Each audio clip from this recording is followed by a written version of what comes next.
what I would say to like anyone that has that aspiration of becoming a photographer is like, you cannot half-ass anything. You have to go so hard, especially now, because that was at a time where like shooting in the water was a bit more special and rare. David Bonner, mate, welcome to the Salt Sessions. Thanks so much for taking the time to be on here. Mate, how's life in Bali? Yeah, life is good, man. And likewise, thank you for having me. I appreciate it. As most people know, Bali is a bit of a paradise. So life is good here. We've got, wet season, but kind of not so wet season this year because the climate change is doing whatever it's doing. So we've got a lot of sun and waves are a bit small, but there's always something to surf here, which is also like something we're really grateful for, considering I'm sure a lot of people around the world don't have year-round waves and pretty much year-round barrels if you go hunt, sniff them out. So yeah, it's a good zone. I know that there's like a lot of people going through a lot of changes in different first world cities and such with inflations and jobs and stuff here. Like it's nice that it's got such a blend of weird, very local and primitive type of approach and lifestyle in combination with this like expat touristic, like a place where you can eat $1 local meal, but you can go have a $200 steak. So it's a wild zone. And that's amazing, man. Well, yeah. So I guess just to kick it off. So yeah, I discovered you through your Indo profile. So like when I first started discovering your work, it was like around because I travel to Bali like a couple of times a year and I love it over there. So I kind of naturally navigated and like found your work. And whenever I'm not there and daydreaming, I'll like scroll through your profile just for a bit of a hit of Bali. But yeah, I guess that's not like where you began. So maybe can you just take us back to the beginning, like where are you from? And I guess just along that story, like maybe how you got a camera in your hand in the first place on that journey. Yeah. Surprisingly, I grew up in a really hot desert in Phoenix, Arizona, in the States, obviously. And I grew up, for whatever reason, loving snowboarding. I touched snow at like 3 years of age, and I got on a snowboard from the skis at 9. And then snowboarding was the massive like dedication and obsession of my life. And with snowboarding as well as like skateboarding, like I think I grabbed like a Sony Handycam. I might have been like 12 or 13, and we started filming, doing tricks and doing video review to try and dial our tricks in and get better. And that turned to like, I was a bit of a nerd. And at like 14, I had built a little desktop and I was like learning HTML, how to code. And so like video editing was already kind of in the works. Like we would make like just silly little clips and stuff. So I started with video, and then like the snowboarding evolved into eventually moving to the mountains instead of driving hours upon hours out of the desert. And then it was like a combination of snowboarding in the winter, mountain biking in the summer. So I started filming some mountain biking as well. And that was cool. That's when like the GoPro thing started to pop up and we would follow cam POV things. And it's strange because like this desert rat loved snowboarding, like eventually got to the ocean, but it was when I was 26 years old. So I didn't learn how to surf until I was 26, but I took like a really extreme change from being really dedicated to the mountains to I just bought this little Toyota camper van, and I like moved out of where I was living in the mountains, and I took the van down to Southern California and was like, you know what, I'm going to learn to surf and live in this van. The reasoning behind it was that I was like going into a like really big mountain riding in Alaska each spring for 3 springs in a row. And I was doing the snowboard stuff in Lake Tahoe, California for 5 years, like putting myself in further and further like risk of like really, really high danger and risk snowboarding. And felt out of nowhere in 2014 that I needed to make a change because I was going to either kill myself or watch friends get buried in an avalanche. And so that's what led me to the ocean. Buying this little camper van was the catalyst. And I happened to take it down into like Mexico, which was in northern Baja, you can just drive 2 hours south of San Diego and be like in a totally different world. And there's good surf there and good food, and life's completely different. It's like taking an international flight, but you only Yeah. had to 2 hours.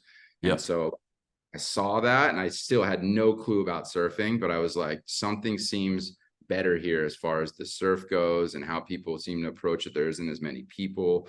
And Mm-hmm. so very random events and people I met and ideas stemmed into me renting a 5-bedroom abandoned house in the front of like this beach with 3 waves. Yeah. And I renovated the house and turned it into a hostel with just a full blown, like, let's see what happens. I'll try Wow. this for 6 months. If it doesn't work, I got to live oceanfront and I get to learn how to surf. Yeah.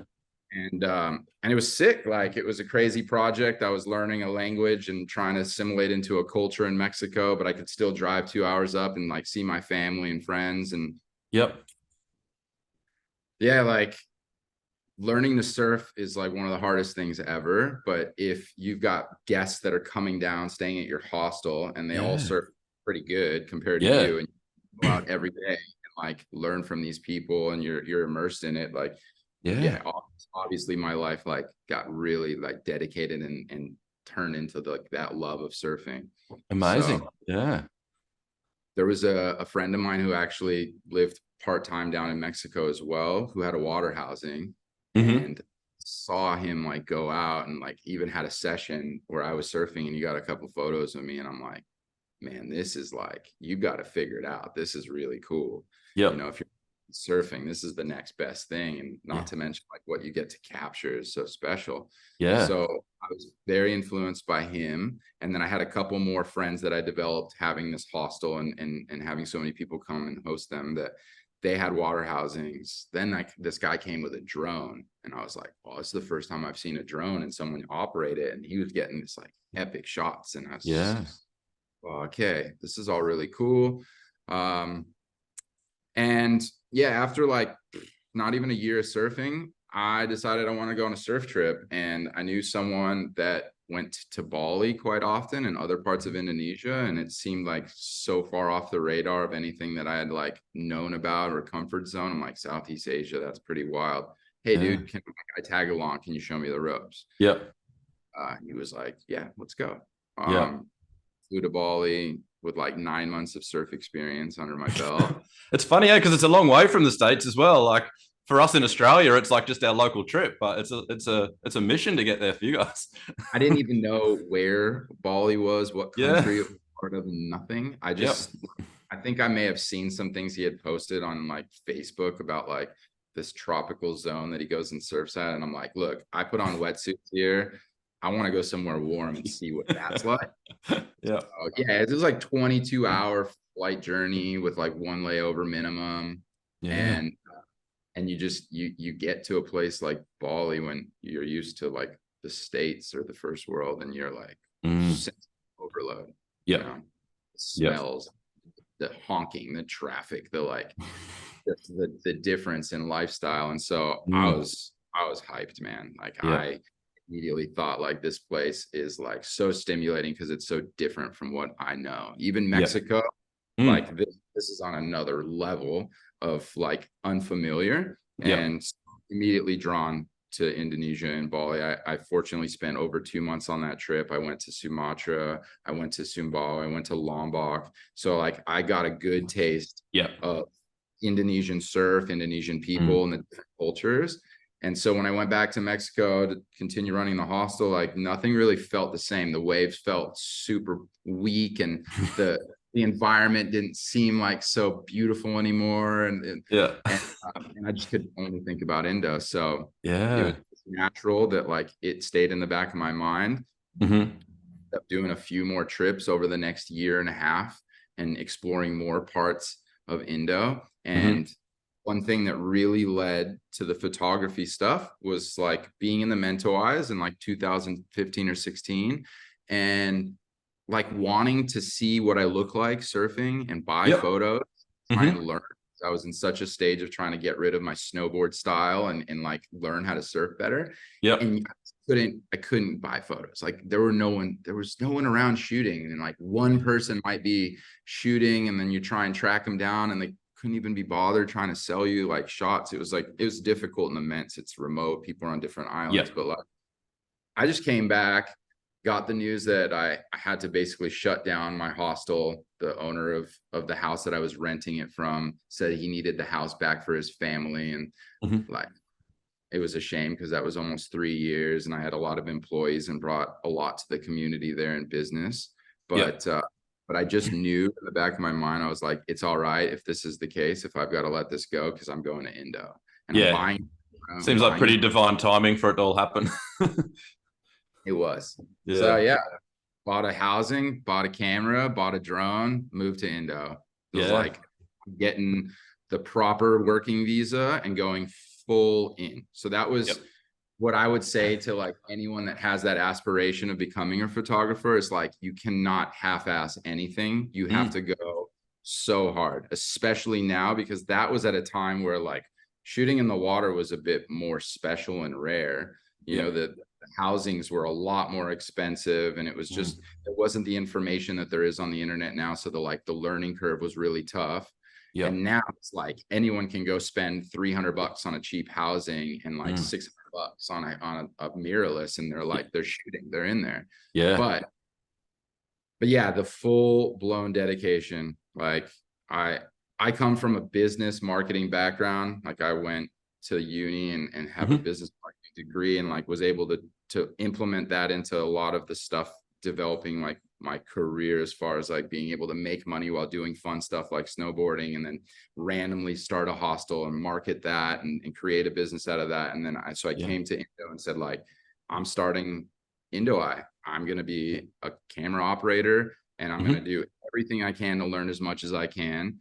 And that really involved like going for low hanging fruit, like real estate. That's like Love it. abundant, you Yep. know, Mm. and concerts and venues and events and weddings and like, so I'm shooting everything I can, being as professional as I can while I'm learning. And then I'm shooting surfing as like the hobby with the intent of like making this kind of the end goal. Like, this is what I really want to be shooting, but I've got Yep. to shoot everything. And I think it helps so much to learn all the different concepts of photography so Mhm. that when you go in the water, like you have a different and more well-rounded perspective of like what you can do. Absolutely. So did you say then? So you got a work permit? Did you say you're able to do jobs and stuff when you got to Bali? Yeah, Yeah. it's a very confusing situation that changes actually every year about Mhm. legalities and gray areas and blacks and whites and whatnot. But Yeah. like there is the opportunity to have a visa here that allows you to be somewhat of a freelancer. It Mhm. requires additional steps with creating contracts with different businesses that you're going to be like in cooperation with, and it needs to be signed. But it does allow you to be a freelancer. It costs a ton of money at that Mhm. time. You know, obviously Bali's cost of living is quite cheap compared to the Yeah. normal world. I was renting a 2-bedroom house. My visa cost per month was more expensive than renting that house per month. Yeah. Yeah. Okay. Medication, and it's gone up in price. It's a really expensive visa, but Yeah.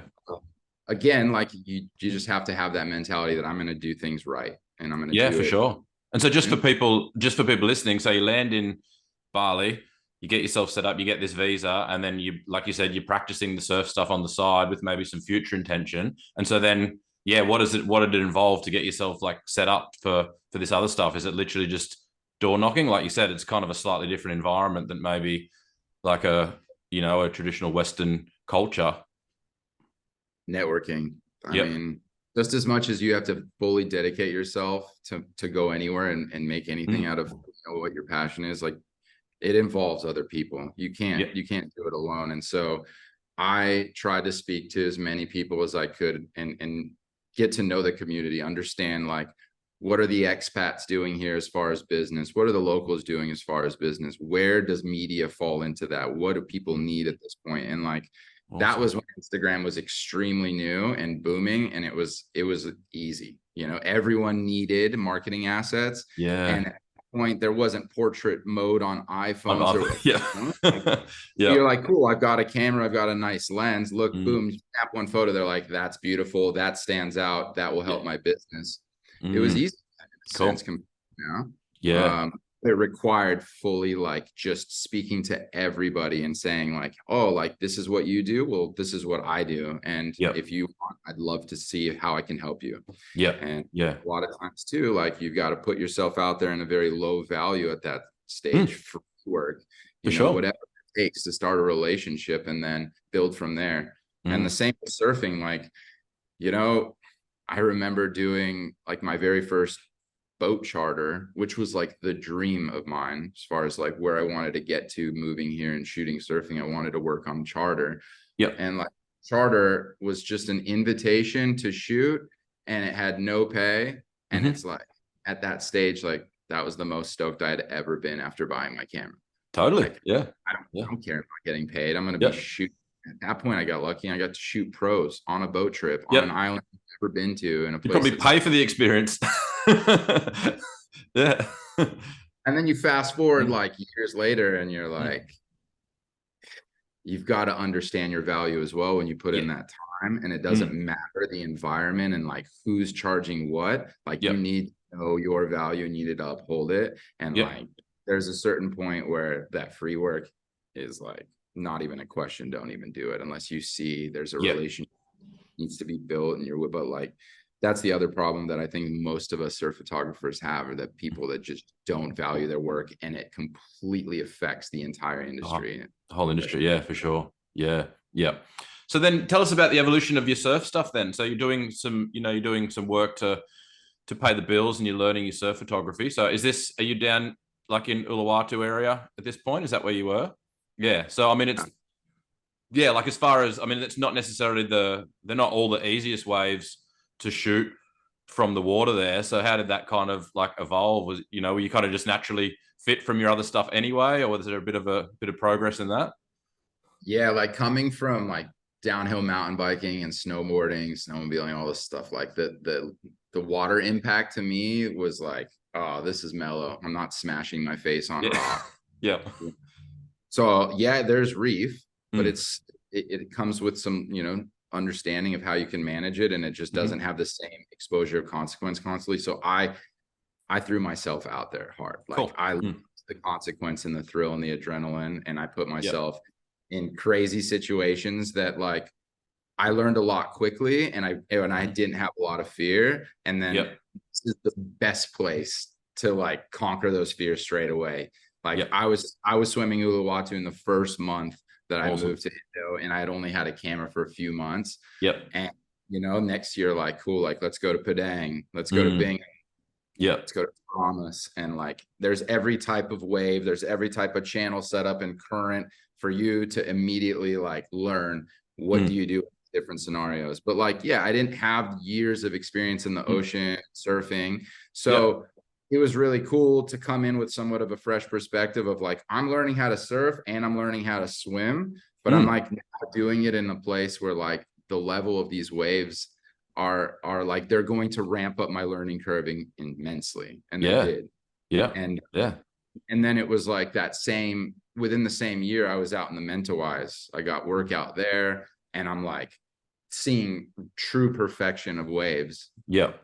And in one sense, you see the consequence with shallow reefs and hollow waves, but in another, like the way that you shoot these waves actually provides a lot of comfort because the channels are so defined, the waves are so Yep. defined. And Yep. so you just like you figure it out. You figure out Yeah. what works, your focal length, where you need to be, and then like you just start pushing the boundary more and more about getting closer to the subject, getting more into the impact zone. And Yep. it's like the most fun process ever because it's not work. Like you have the Yeah. best options in the world, and like especially if you love consequence and adrenaline, like you're just always like on that fine line, and it's Yeah. exciting. Yeah, cool. And so then how's that evolved then, your surf stuff? So how did that sort of journey evolve, and what are you kind of where are you at now with that in terms of, I guess, a income sense? Yeah, I feel like I was really good on the drone, and it was really fresh in the game at that time. And that kind of put me into some opportunities to also, get to like start working in these areas like the Mentawais and on boat trips quick. And then the water stuff evolved with that, but the drone stuff opened the door for me. Yep. So like it was already a blend of photo and video. I didn't have a specific focus. I bought a Canon 7D as my first kit and housing, and I sold it within 6 months to get into the Sony mirrorless game and to focus more on video. I saw the slow motion video as like a more just cinematic and dynamic path that I wanted to take. And I knew that it was going to be the next thing. That photo was like the way that Instagram and everything was kind of evolving as well. So drone allowed me to get really dynamic and shoot video. The Canon allowed me to like work on that photography and that moment capture. And then with the Sony, I started doing both.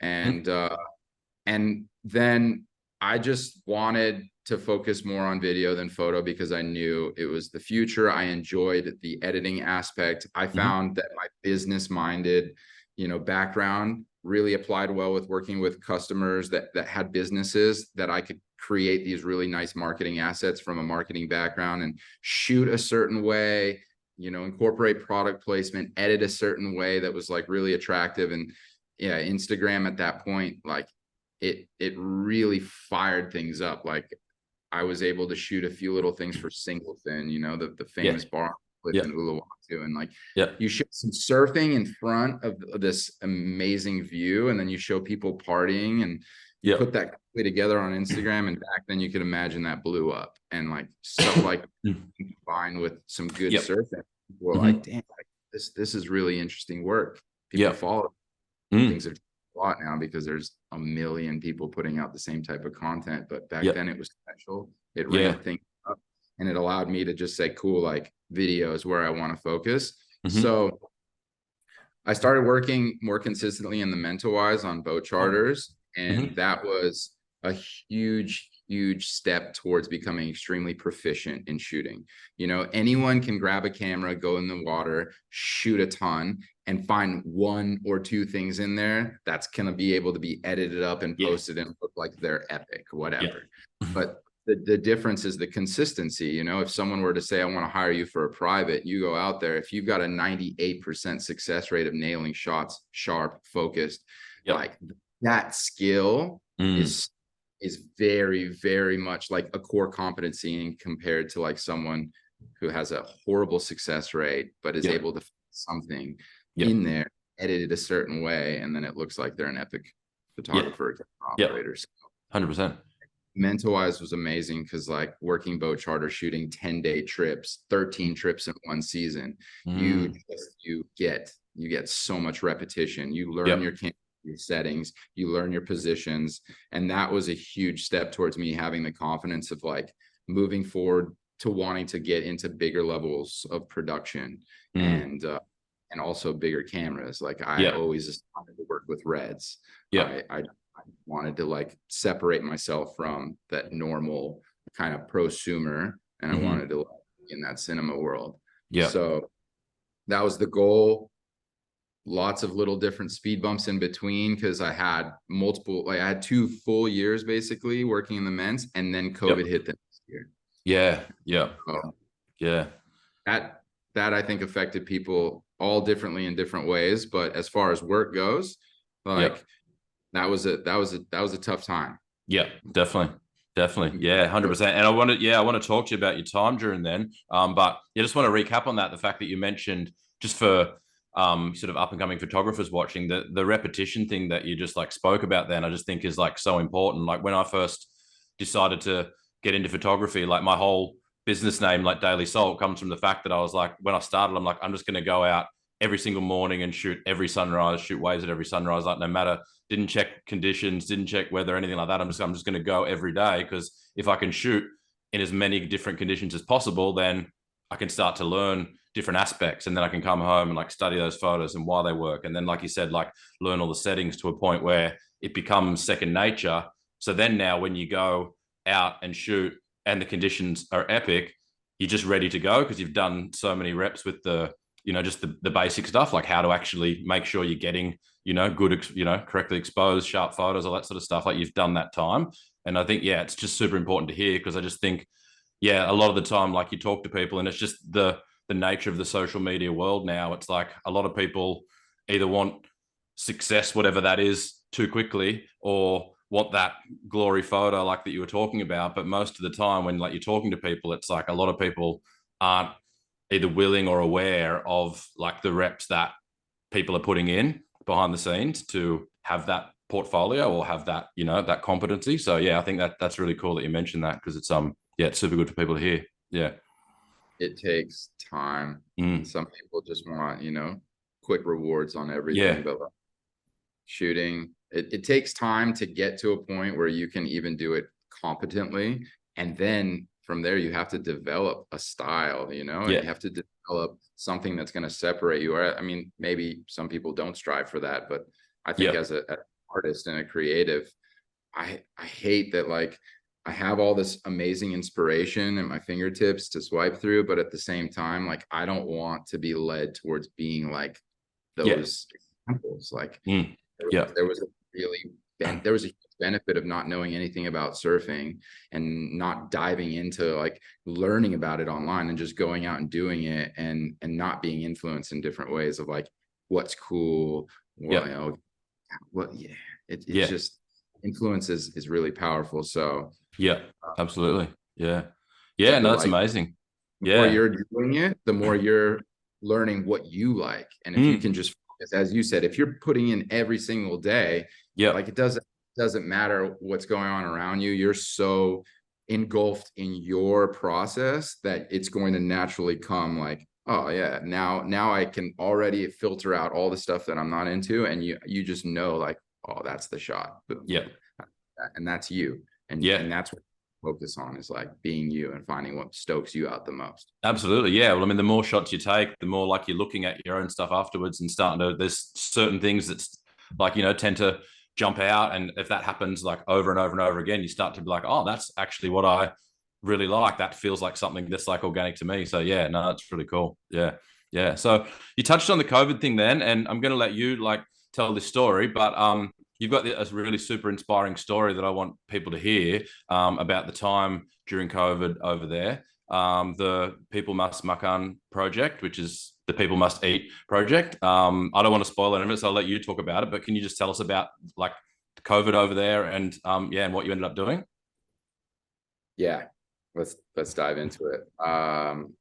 It's like April 2020, things start getting real tense. Countries are starting to lock down. Indonesia's always a bit behind most of the first world, but they're still unsure on like how to treat the situation. But there's a lot of fear, and a lot of people that were expats living here, but not fully grounded and rooted in a certain way, left and they went back to their countries. Obviously, tourism shut down, flights kind of stopped for the most part, but people were still able to like have that decision. Do I stay or do I go back to my home country? And most people had left. It got extremely quiet. And then because Bali is about 80% of their GDP, their economy here is tourism, the fact that there was no more tourism meant that like this island was damn near shut down in an economic and business sense.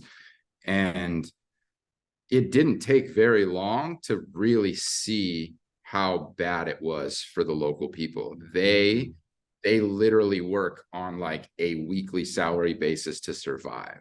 Like there is no savings, Mm. and if something like that happens, their livelihoods are jeopardized. And it was clear.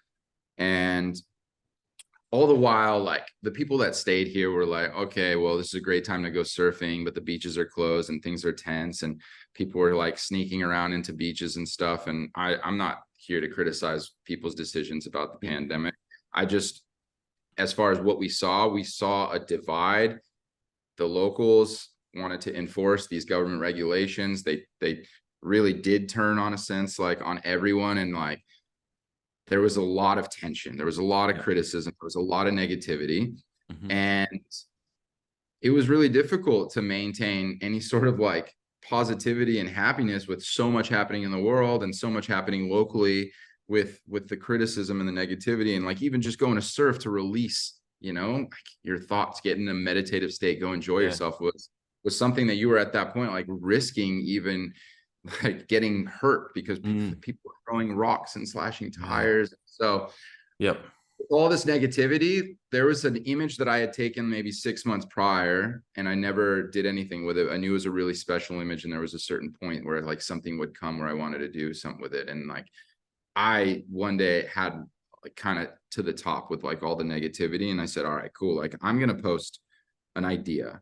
And I said, anybody that donates any amount of money, I will directly purchase food and give it to families that need it. And in exchange, I'm going to Mm. donate this image. It was an aerial image of the Bukit Peninsula. I did it with the drone with like a 21 photo panoramic stitch. And it was like, Yep. it was a really special image. Yeah. Um, just it like it had kind of a representation of Bali and its like aura. And Mm. and I think it resonated with people right away, both in the situation that people were struggling and people had empathy towards that because they had been to Bali and they knew the people and what that island gave them as a tourist or whatever the case may be, Yeah. that started giving. And I fortunately had an orphanage nearby my neighborhood that I went to and spoke with the director, and he was like, yeah, I can absolutely help direct money to the people that need it. So I was Yep. like, great, because like I've got a few $100s that's already come in. Mm. And so we went and bought the basic essentials, which is like more or less like oil, eggs, noodles, rice. Yep. Like fried rice and fried noodles is like staple food. So Yeah. those four things primarily are like their staple necessities, bare necessities. And so we purchased those and started distributing to some families nearby.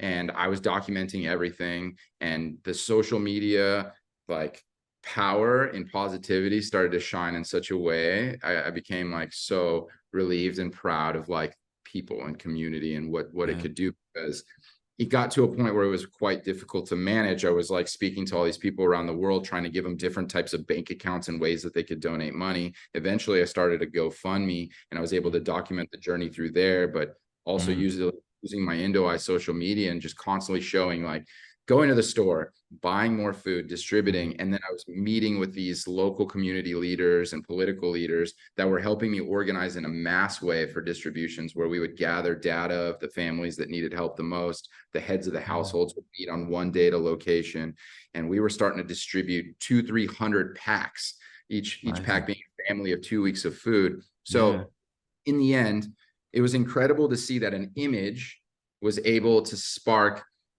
such a movement, where I think we ended up raising like 550 million rupiah, which amounts now to like maybe 35 to 40,000 US dollars. Yeah. Wow. And like $20 feeds a family of four for 2 weeks here. And I'm talking Mm. US dollars. Yeah. So we were able to feed like somewhere like around 2,500 families for 2 weeks over that course of the year. We set up so many distributions and charity bike rides, and it was such a lovely thing to focus on, to like block the negativity that was happening and to help the Yeah. community connect with the community. And also like the story gets passed down to almost everyone that we distributed food to, that like the idea of an image as a creative Yep. sparked all this money for people all over the world to donate and help you. And people really like, I don't Yeah. know, like it's an interesting connection, because typically photography brings lots of different emotions for the person, but this Yep. was something really different, like to see people Totally. cry and be so grateful. And I had a variety of people wanting to help, and it was wonderful to see people offering hands. But in Mm. the end, like I had all the help I needed as far as like these local communities and organizations. And I just tried to tell people like, you can do the same thing. Like Mm. whether it's an image or whether it's anything that you can offer, like Yeah. use that, and you'll immediately see that even if it's on a small scale, like anything to help people creates such a feeling of fulfillment Mm. that it's like it's hard to compare in most of the things that we do in life. And Yeah. it was actually the first time I had ever done like something really philanthropic in a way where like, Yeah. you know, I'm not someone who does all this volunteer work and donates to all these charities. And like, I'm skeptical, just like a lot of people, about where's the money Whereas, yeah. going.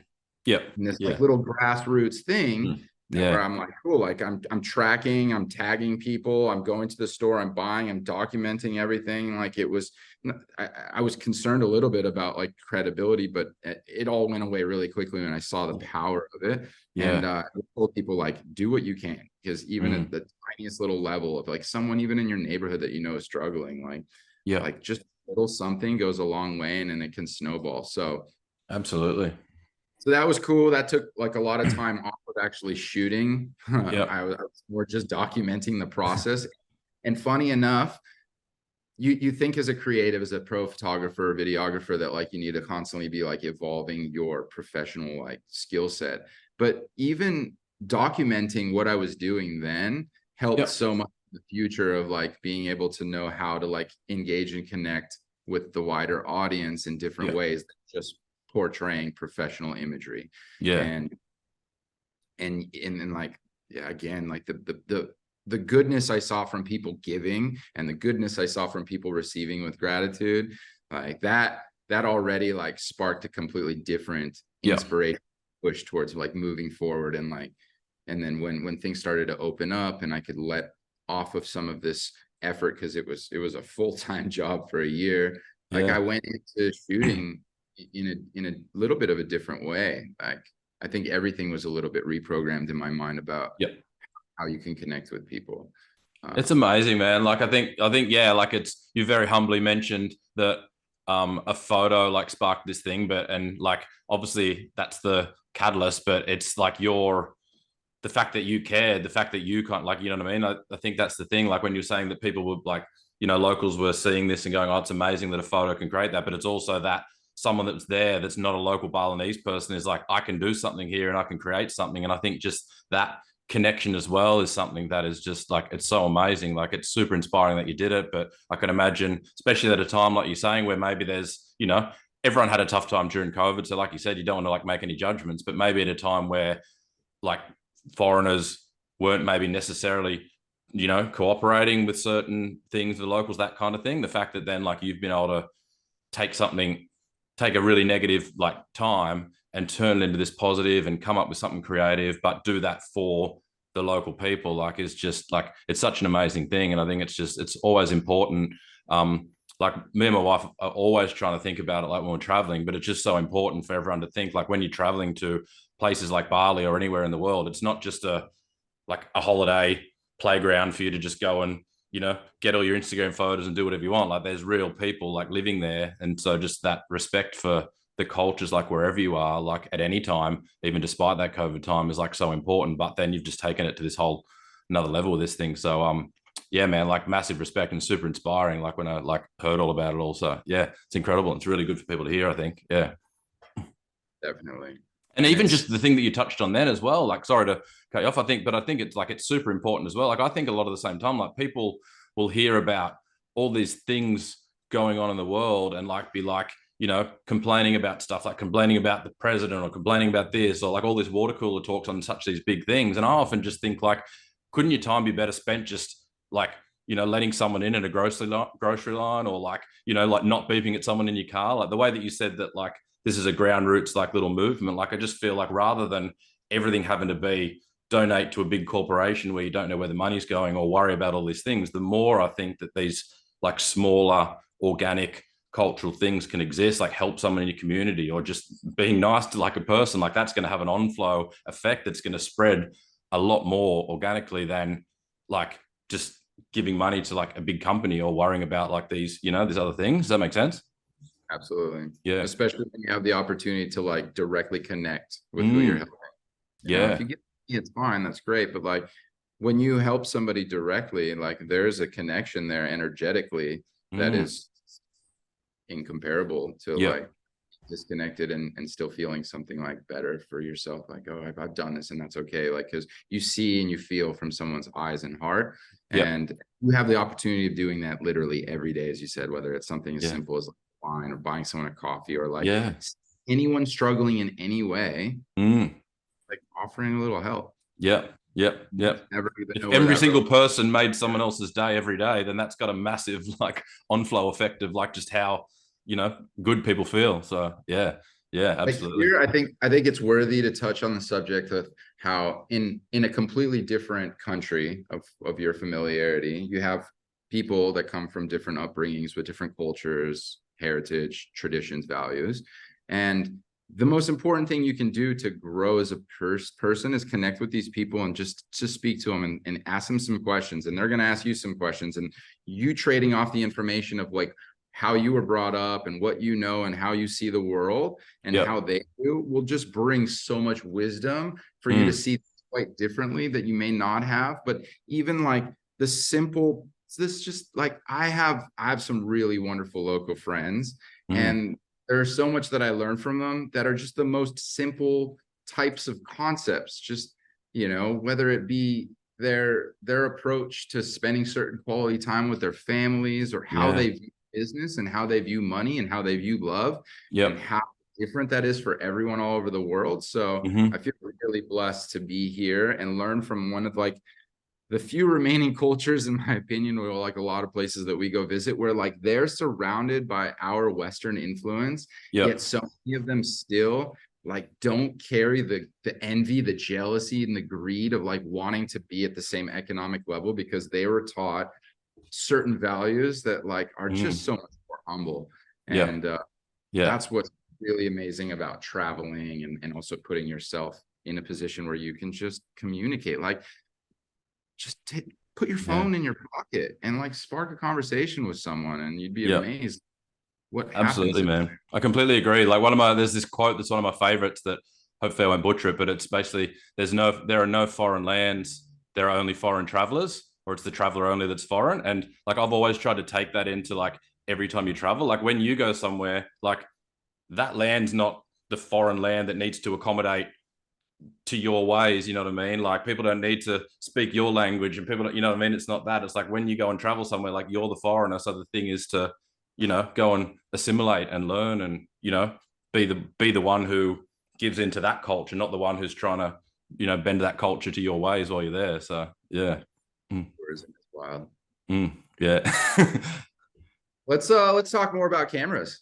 Yeah, cool, man. Yeah, yeah. So well, tell me about you mentioned the Sony thing. So yeah, tell me about that. Uh, Focused on video for quite some time. I love shooting video in the water. It's such a small amount of time that you're capturing a moment, and the fact that now with slow motion technology, like you can Mm, you can really start to like mold the way that you want someone to have an emotion from seeing that small quick moment. mm, And it's also in a way really challenging to try and do something more special, because like if you're shooting from land, you have a million different ways that you can shoot, different perspectives and mm. angles, compositions. But like in the water, you're quite limited in a sense if you're shooting surfing. So Yep. video, I liked that challenge of like, how do I create a different perspective, or like a more Mm, emotional and powerful imagery with something that has such a confined area in a sense, and in a very quick moment. But I've always been just fascinated with, also fortunately being in a place with like good water clarity, also doing underwater and yeah. like Yeah. split level. And so the Sonys were fantastic, like coming up and like basically taking over the market share in a lot of ways, Yeah. with technology. And I still to this day, I shoot Sony. Fortunately, for the last few years, I've gotten to a point where I've been using some cinema cameras, and I've been working with production companies that have been handing over their cinema cameras for Yeah. me to use for their footage. Yeah. And so it has been a little bit difficult to go back to the Sony on some of my more personal work. Yeah. Like for the last 2 seasons, I've been working a lot with the Red V Raptor, which is like a Mm, incredible camera. It's yeah. like 30,000 US dollars for just the body alone. Yeah. It's Um, amazing. Do you know Chris Bryan, the yeah, of course. videographer? Yeah, some of the stuff that he's been putting out on that camera he's been using lately with the ultra super Oh, yeah. slow mo. It's like 976 frames a second or something, like slowed down. It's just But unbelievable. he's been on the Phantom, Yeah. the Phantom Flex. Mm, Man, it's more than 10 years now. I remember yeah. like he shot Slow Dance, like I think that was, yeah, Mm, like 2013 or something, yes. and all that super slow-mo, that Yeah. really high speed camera stuff. He's kind of the pinnacle of inspiration in a sense Yeah. when it comes to water cinematography. I mean, now he's Yeah. doing I just watched that Netflix series, Boy Mm. Swallows First, which is super good Australian series, and he helped Yep. shoot and he does all Yep. the Nat Geo like kind of Yeah. earth. Yeah. It's amazing. Uh, the like Phantom 4K and the high speed, that world, that even takes it to the next level of how you can really just be immersed in imagery that is incomprehensible to the eye. To see Yep. some 2000 plus frames per second is Yep. incredible. And yeah, the reds, they're not quite meant to be anywhere near in that high speed realm of the Phantom. Mm-hmm. But like, yeah, I've been super excited to be using something that allows for a different type of imagery than what we're constantly seeing, like on social media, for example, and Yep. like to work with some professionals that have a vision to do things in a very, very artistic way that's different has been really, really influential to separate as well from like the mass consumption of what we see. I've been Yep. working with one production company that it's exclusively black and white, Mm-hmm. and even they give you this red that is an incredible high color depth camera, but Yep. everything in post is black and white Black and and white. put out Yeah. black and white. Yeah. And it completely changes your perspective on how you shoot. You have Mm-hmm. to find so much more to create interesting imagery instead of colors that is actually primarily, especially in the consumer world, like what pops and grabs attention. Yeah. Now you think about shadows and composition and Yeah. layers. That helped expand that artistic Yep. approach so much more, and in Mm. the video sense especially. And then like the use of certain types of glass, I've been fortunately like working with people that really care about the look and the glass, and people don't really understand how much a lens plays a part into the way that your footage looks. Yep. They always think camera frames per second resolution, but Mm. yeah, to learn and fortunately be given opportunity to experiment with things that are a little bit more in a very niche section of filmmaking has, I think, allowed me to, yeah, know what I want to be passionate about in the future moving forward, how to separate myself, but Yep. also like I like passing information down. Like things like this are great because I Cool. hope that whomever is going to be listening, watching is going to learn something, and like Yeah. um and I get to learn from these people. I have a lot of friends also that work with cameras, and I get to discuss these things with them, and like we all evolve together, Yep. and there's no right or wrong way, which is the best part about all of this. So I'm really stoked on like being able to continue a path of like not criticizing myself, whether it's right or Mm. wrong, and get weird, and like Yep. try not to let the social media engagement affect getting weird, because Yep. like if you're just always going to be chasing like the most amount of engagement, likes, and followers, you're just going to look like everybody else in a sense. And then Exactly. Yeah. is that depending on your goals, but So where's your work coming from these days? So you're obviously getting to work on projects where you're getting an opportunity to use these cameras. As you touched on earlier, obviously back in the early days, you just post a couple of drone shots on social media and like everyone wants you to work for them, but that's kind of a different world these days. So is it just been relationships developed over time? Like where's your sort of work like stemming from now? yeah, I think it's a combination of networking and also just putting yourself in a position where your work does the talking. And Yeah. I, Mm-hmm. I quickly, like as I told you, the desire for consequence and challenge. Like I went to pipe and shot maxed out pipeline, like Mm-hmm. deserts and grower and like HTs and green bush, and like I just wanted to check off every heavy wave to Mm. like know that I could do it. And then when you start showing that to people, there are people that want that level, Yeah. and they can recognize that you're someone that they can ask if they need that. So I think that Mm-hmm. me being able to handle some of these pretty intense conditions, as well as having that really technical, I guess, technical background of how Yep. to do the best way possible as far as in-camera settings, and then also have the artistic eye, that combination has drawn people to offer positions to me. Mm. Some of it has just been pure, yeah, luck in a sense of networking, where like someone who's affiliated with one of these production teams knows that like, hey, this guy, I've seen him put himself in some crazy stuff and he does Yep. good work. Let's Mm. talk with him. And then Yep. at that point, ball's in your court. And I'm a personable individual. I try and just like create a good relationship where they can help me, I can help them, everyone Yep. wins. Yep. So fortunately, I've made some friends. They've they've like said, hey, like I think that you're to be trusted with this camera. Are you willing to do it? And then I've gone out, and fortunately, like I work well under pressure and I get excited about challenges. Yep. I've been handling these cameras. I've gone in crazy conditions and like nailed shots. Super Yep. proud of myself, because you Yep. gotta be proud of yourself, and both, Totally. like feed off of that. And then that grew into just more. And then yeah, like the most recent project that was released was something that I worked on both last season and the season before. It's quite an interesting project where there's a pro snowboarder named Judd Henkes, and Mm-hmm. he's like US snowboard team, Olympic qualified, crazy snowboarder. But he grew up in Southern California surfing a lot with his dad, and he surfs incredibly well. He skates incredibly well. But like he came out, and his filmer, who's a good friend of his, is one of the top snowboard filmers, and he said, hey Dave, like I've got this camera we just bought a housing for. I'd trust you more to shoot with it in the water than myself, or you want to do that? And I was like, Yep. yes.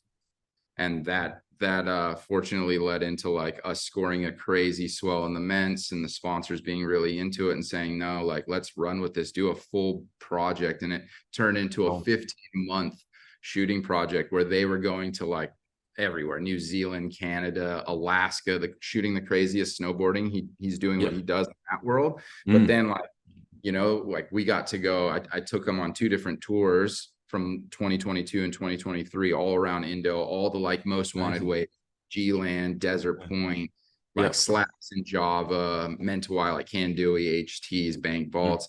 And Yep. and they just released that project like a few months ago in December. Mm. It's all backed by Monster primarily, and Cool. Oakley. And like, yeah, it was just such a high level and special production, because this kid is like just unbelievable at being able to like snowboard and surf at such a Yep. level. And Amazing. then Spencer, Gimbal God, who supplied these cameras, and his artistic productive, I mean his artistic view, and his production management, like he edited this in such a way that like, yeah, it's a really special project. I'm super proud that finally something like epic has been able to be released. And then Cool. yeah, I feel like I'm still celebrating that, because that was just a few months ago. But It's amazing. Yeah, we'll link it in for everyone to check out. Yeah. And yeah, the project's Greenhorn, and yeah, it's a really good watch. So amazing. Yeah. And on stuff that you've created, can you take us behind the scenes of your Lance's Right session? You've got a video on your channel. I've know there's like over 100,000 views on it. Like one of the biggest, best days ever there. Like, can you just give us the yeah, inside? let's Like, talk was about that was it predicted? Was it like, was there anything like, like were you planning for it? Did it sort of come out of nowhere? Like how did it all sort of come together? And yeah. So that was the trip with Judd and Spencer, that they asked, hey, you want to come out to the Ments and shoot with this red? Uh-huh. And at that point, they were just like, oh, we're just going to do some YouTube episode. But then Yep. the swell showed up on the forecast. It was late May in 2022, and it looked really big. And also the direction for Lance's Right was not ideal. Mm-hmm. And so we really didn't know what to expect. Mm. So we just woke up with that kind of mentality, like, let's have a look and see what happens. But it was like close to 10-foot long period swell.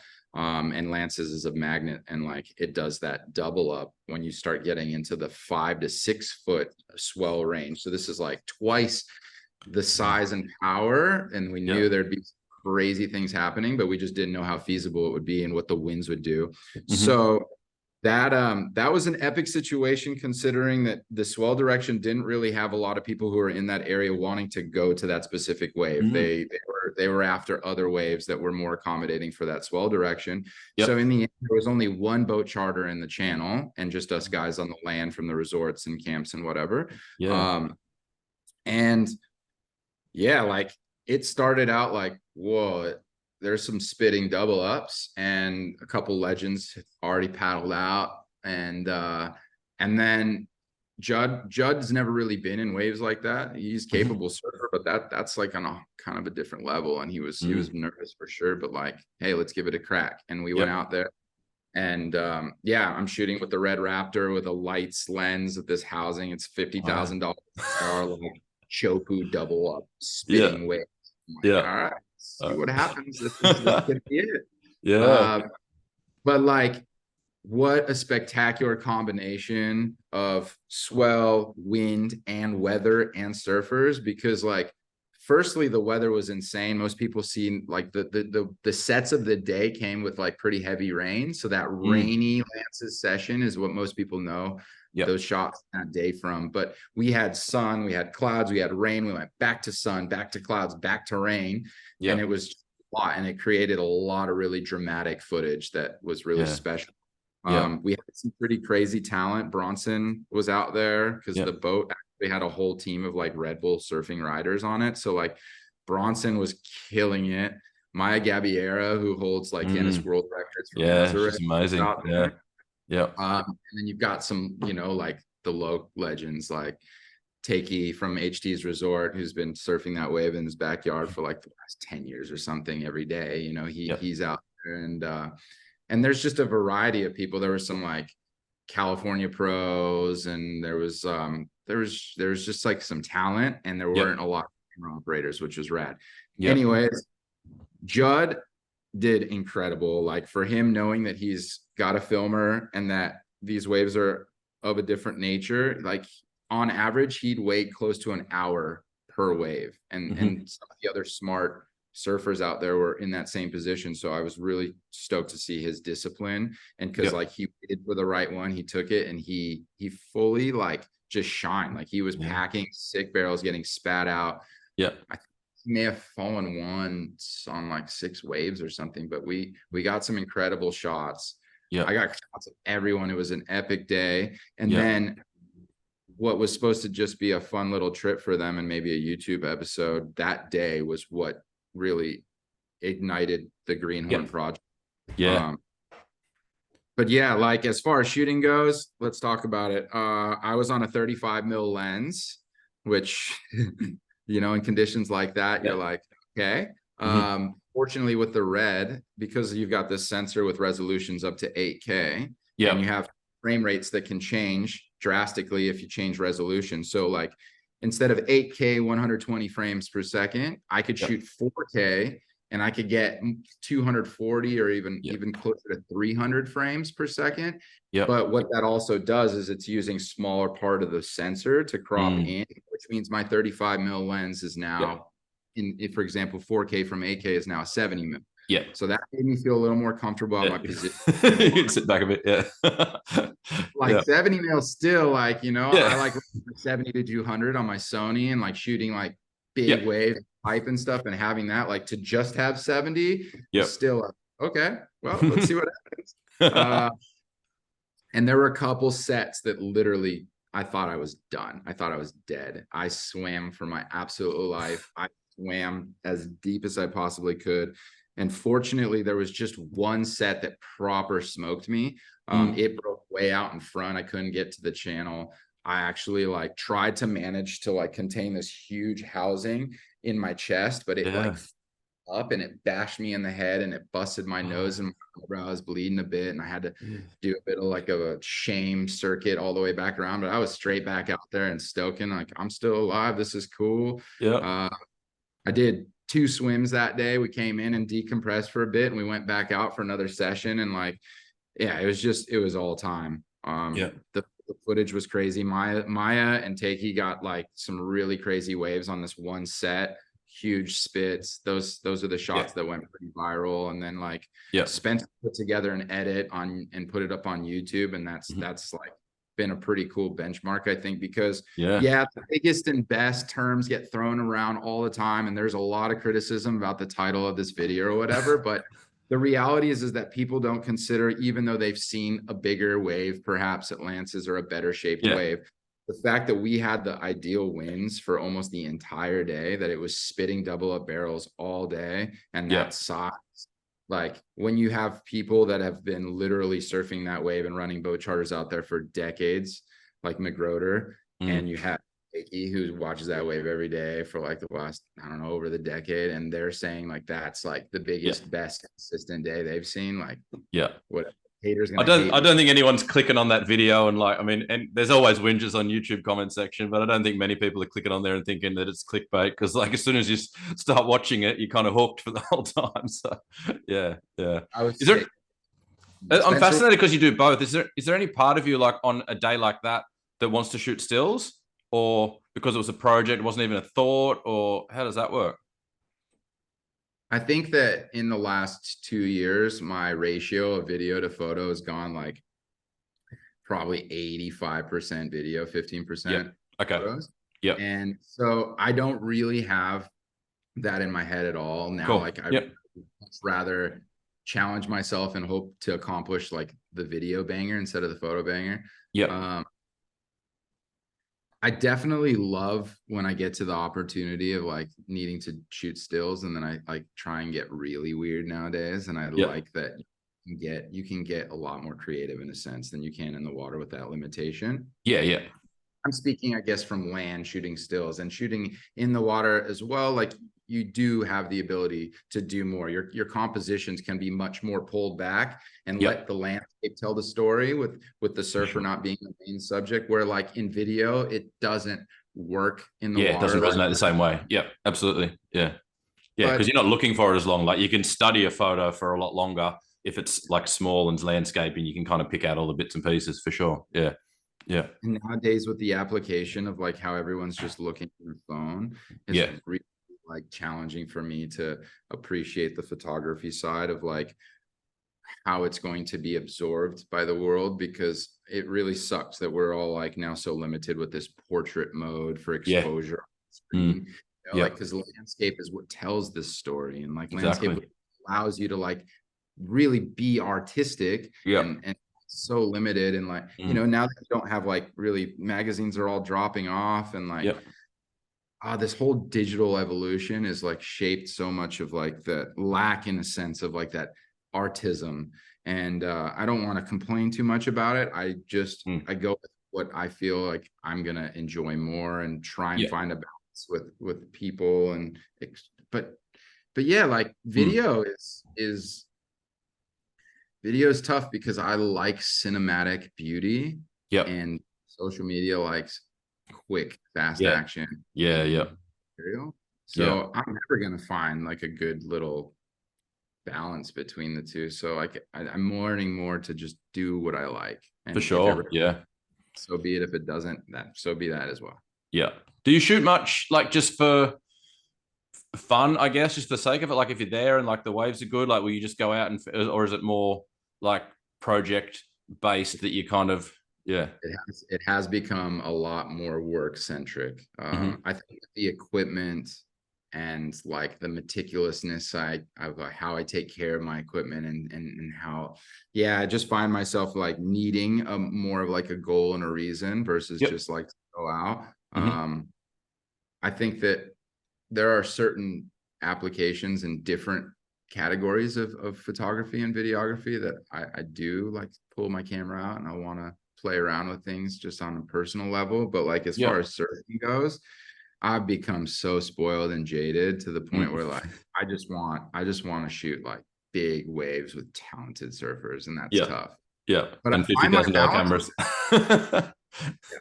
Um, I'm still gonna work some boat charters this year, and Hmm. I'm like I've relit a little bit of that passion to like work with like beginner intermediate surfers instead Mm. of pros, and Yep. just provide such an emotion and stoke to someone, even Hmm. though like image to me doesn't like have a certain benchmark to like the big stuff that I shoot. The Yep. the the contribution to that human is Mm. so powerful that like I like was, I don't want to shoot any more boat charters. I'm done with that. I got burnt out. And now I'm like, oh, I'm really looking forward to like shooting again with this crew that hired me again. Like, so I can just continue to like have really good times with them, Yeah. document really cool ways now, Hmm. and like and just have that gratitude from someone instead of, when you get into the professional side, like they expect excellence, and Yep. everything below that is disappointment. And then when excellence is achieved, it's expected. Therefore,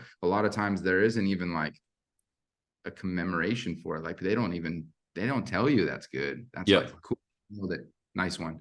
But Yep. not like, dude, is that like the best shot you've ever taken? That's insane. Yeah. I don't know. It's just expected. Yep. So go Yeah, no, about I that. love it, man. I think like I was telling you beforehand, how like travel over to Lembongan a bit now, and it's like one of the just the like most enjoyable parts about that experience. Like we'll go over for like a month, and now I've kind of got to know all the local like guys, the local surfers, and so then they'll hook me up with like a boat driver, and then we'll just go out and shoot. And it's like a lot of those guys have like smaller sponsors and people that are helping them out, and so I just go and like just shoot them all day. And like for me, the exchange is like I get to shoot amazing surfers in an amazing spot, and then they get these photos that they can like take away, and it's just this nice feeling of exchange. And like they'll give them off to their sponsors and they'll post them up, and it's just like it's a really cool little like setup. And it's that similar thing that we are talking about earlier in the podcast. It's a nice like energy exchange, like when you're in a place like that, rather than it being like a commercial exchange. You know what I mean? It's cool. Yeah, when it comes to me being out shooting anywhere, as I said, a lot of the times it's like project oriented or customer oriented, Mm. but like, man, you gotta love hooking up the locals. They Mm. froth hard, man. Like Yeah, a lot of them are like surfing is and everything they're to them. good. They're really good too. Yeah, yeah. And it's like it's definitely it gets you into like a different community of the surfing world because there's a lot of purity in what they do. Like they're literally Mm. surfing so much and Yep. they're frothing out so hard. And like it's a lot lighter and more fun to spend time with them and like shoot with them than it is when like, you're really trying to nail certain shots for a Mm. project. Yep. And I love actually the combination of like, all right, I'm on a project. I've got to nail the shots with my riders, but I've got the Yep. locals here that are like making me smile. We're Yep. we're like all these jokes, and Yep. then in the end, like I've got the job dane, but then I Yep. can also stoke Yep. the boys out with shots, and Yeah. like it's a really good combination. So yeah, I never really Yeah. thought about like how Yeah. actually that provides a better work environment for me when there's a pressured job that those Yep. guys are Yeah. there. Shout out to Yeah. the local. But Absolutely, man. Well, hey, I reckon that's a really beautiful way to end it. So, yeah, thank you so much for your time. Love your story. I know people are really going to like this one, and yeah, I hope they listen to especially your story from during COVID and all that kind of stuff. It's really inspiring. But also your work's incredible as well. So, anyone that hasn't seen your stuff yet, hopefully they'll be going to like check it out. And yeah, I really appreciate you taking the time, man. It's been awesome. Scott, thank you very much for the invitation, the opportunity. I really have not put myself out at all for the most part, and it's good to like be able to like communicate with someone that understands Mhm. and then probes and like pulls out a lot of really really good substantial discussion. Yeah. And it needs a lot more of that and a lot Yeah. less like influencer crap. So Yeah. so yeah, thank you for the opportunity. I'm really grateful for this, and like let's do more. Awesome, man. Stoked to have you on. Cheers.